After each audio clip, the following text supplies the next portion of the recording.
السلام عليكم ورحمة الله وبركاته. احنا تجار واصحاب مكان رموز في السوق المركزي عمان. احنا نطالب وزارة الزراعة بانصافنا واعطانا حقنا. احنا جماعة ما في بضاعة. الموز البلدي موصل هون 90 ليرة في السوق المركزي، الموز الاكوادوري موصل 23 24 ليرة. ما في احد يعطينا حقنا، واحنا بنطالب بحقنا بس من وزارة الزراعة. واعطونا وعود صار شهرين ثلاثة بنطالب فيها وعلى الفاضي ما اعطونا حقنا.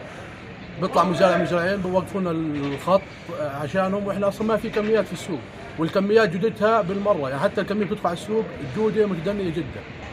ما في بضاعه في السوق يعني. انا اسلام مسوده وصاحب مخمر موز، وبنطالب في حقنا بس من وزاره الزراعه انها تنصفنا، بس ما بدنا يكفي. واحنا مع المنتج المحلي وداعمينه من اول السنه، وعلى الفاضي ناخذ وعود ما تكفي. شكرا لكم. صور باسو. احكي. أنا تاجر موز، الموز غالي صعب نستقبل.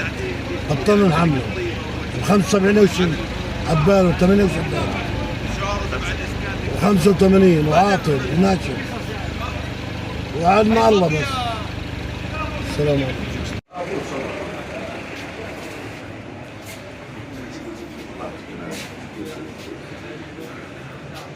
تعال غرف. تفضل. صور الغرف كلها.